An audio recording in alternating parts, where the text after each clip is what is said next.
کتب علیکم اذا حضر احدکم الموت، تم پر یہ بھی فرض کیا گیا ہے کہ جب تم میں سے کوئی شخص نزع کے عالم میں ہو، موت آ دھمکے اس پر، ان ترک خیرا للوصیۃ للوالدین، کہ وہ وصیت کر دے اپنے مال میں سے اپنے والدین کے لیے، والاقربین اور قریبی رشتہ داروں کے لیے، بالمعروف، معروف طریقے سے، انصاف کے ساتھ، حقا علی المتقین، یہ پرہیزگاروں پر اللہ کی طرف سے حق ہے۔ یہ سورہ البقرہ کی آیت نمبر 180 میں مرنے سے پہلے وصیت کرنا ضروری قرار دیا، لیکن یہ آیت منسوخ ہے، اس کو منسوخ کیا ہے سورہ النساء میں وراثت کی احکامات میں۔ اس وقت تک اللہ تعالیٰ نے چونکہ وراثت کے احکام نازل نہیں کیے تھے، وراثت کے جب احکام نازل ہوئے ہیں تو اللہ تعالیٰ نے خود ہی پھر حصہ مقرر کر دیا کہ ماں باپ کو 1/6 حصہ ملے گا، بیوی کو 1/8 ملے گا، اور ماں باپ اور بیوی کا حصہ جو ہے وہ اوورال مال میں سے نکلے گا، اور جو باقی بچ جائے گا اس کو اس طرح ڈیوائیڈ کیا جائے گا کہ ہر بیٹے کو 2 حصے ملیں اور بیٹی کو 1۔ یہ ایک جنرل رول ہے۔ پھر آگے اس میں کئی ایک اور آگے کرولریز کے طور پہ چیزیں آتی ہیں مختلف سچویشن پہ، تو اس سے پہلے یہ وصیت کرنا ضروری تھا۔ فَمَن بَدَّلَهُ بَعْدَ مَا سَمِعَهُ فَإِنَّمَا إِثْمُهُ عَلَى الَّذِينَ يُبَدِّلُونَ، تو جو کوئی وصیت کو بدل دے سن لینے کے بعد، ظاہر ہے کہ ریٹن میں ہو تو سب سے بہتر ہے، ورنہ لوگ موت کے وقت لوگوں کو گواہ کر دیتے تھے کہ میں یہ کر رہا ہوں، تو اس وقت زبانی کلامی بھی، یہ آج والا معاملہ نہیں ہے کہ لوگ لکھ کے بھی مکر جاتے ہیں، اس وقت تو زبانی بات بھی جو ہوتی تھی وہ کہا جاتا تھا مرد کی زبان ہے، وہ واقعی مرد کی زبان ہوتی تھی، پتھر پہ لکیر۔ تو اللہ تعالیٰ مارا کہ مرنے کے بعد اگر کسی شخص نے، یعنی کسی کمیونٹی نے، اس کے رشتہ داروں نے مرنے والے کی وصیت کو بدل دیا تو اس کا گناہ ان کے اوپر ہوگا، مرنے والے کا کوئی قصور نہیں، اس نے تو اپنا حق ادا کر دیا۔ ان اللہ سمیع علیم، بے شک اللہ تعالیٰ سننے والا اور علم والا ہے۔ لیکن ساتھ ہی اللہ تعالیٰ نے ایک اس میں چیز ہائی لائٹ کر دی ہے، یہ بھی ہو سکتا ہے کہ جو وصیت کرنے والا ہے وہ زیادتی کر رہے ہیں، یعنی کوئی آخری وقت میں اس کا کوئی موڈ آف تھا، ایک بچے کو اس نے محروم ہی کر دیا۔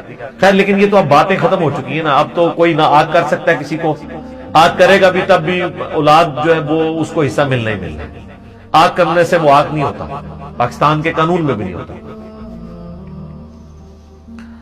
تو اللہ تعالیٰ بارے کہ جسے یہ خطرہ ہو، فمن خاف من موص جنفا او اثما فاصلح بینہم فلا اثم علیہ، کہ جو مرنے والے نے وصیت کی ہے اس نے یعنی جانبداری کا کوئی مظاہرہ کیا ہے، تو وہ پھر پیچھے جو وارثین ہیں وہ آپس میں یعنی اس کو ریزالو کر سکتے ہیں کہ یار اس کا یہ چھوڑ دیا تھا، اس کو بھی تھوڑا سا حصہ دینا چاہیے، اس طریقے سے اس کو سیٹل کر لیں، یعنی مرنے والے کی وصیت کو بدل بھی سکتے ہیں۔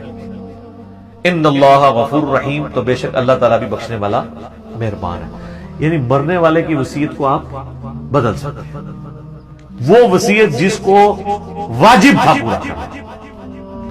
اسی میں امپلائڈ ہے کہ اگر کوئی شخص مرتے مرتے یہ کہتا ہے نا کہ جی میری لاش کو فلاں جگہ لے جانا ہے دفنانے کے لیے، میرے گاؤں میں دفنانا ہے، تو اب اولاد کا کام ہے کہ وہ دیکھیں کہ مطلب یہ فیزیبل بھی ہے کہ نہیں۔ کئی لوگ ہیں امریکہ اور یورپ میں ہمیشہ کے لیے شفٹ ہو گئے، میں مرتے مرتے ان کے بابے کہہ جاتے ہیں جی میری جو لاش جو ہے نا وہ پاکستان بھجوا دینی، کس کے لیے؟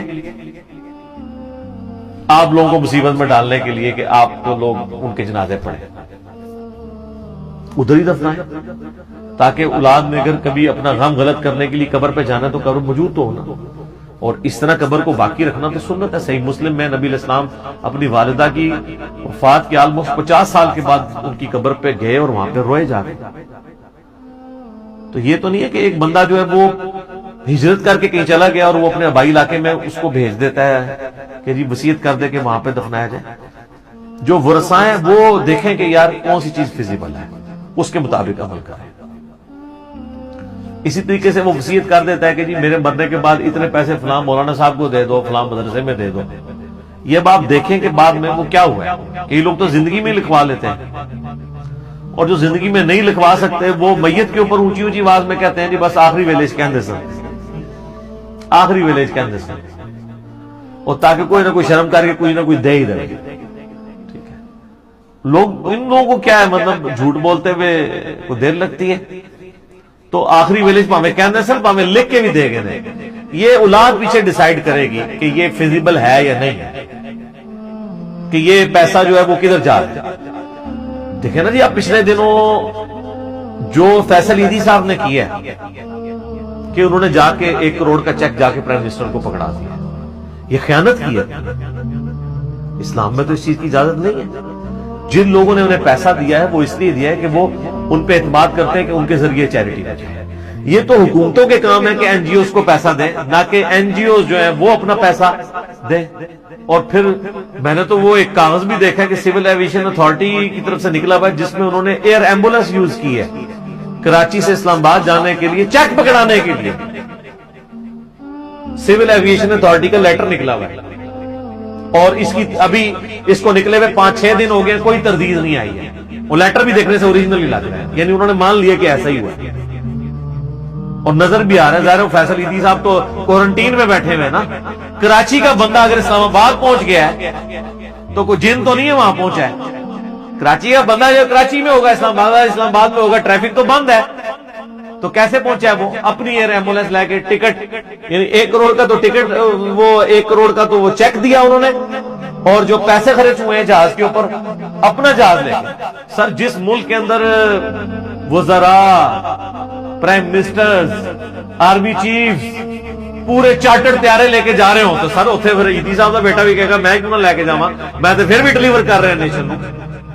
ظاہر اوپر بڑوں کو ہی دیکھا جاتا ہے.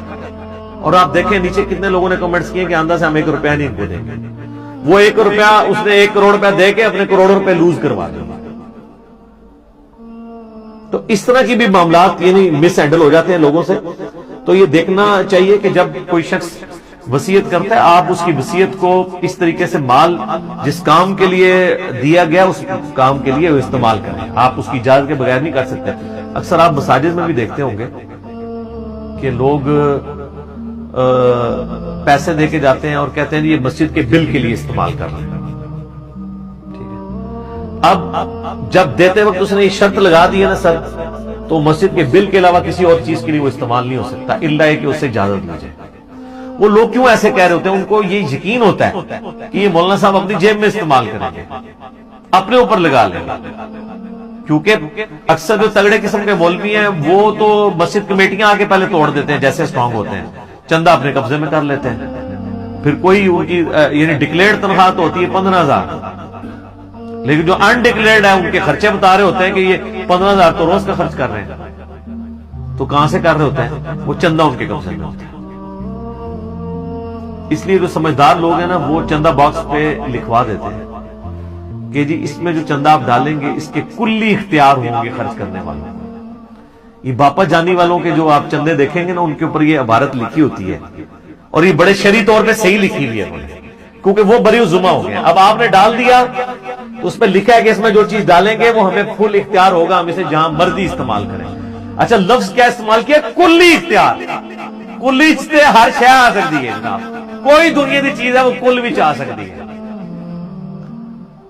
تو اب آپ نے ڈال دیا تو وہ بری ذمہ ہو گئے.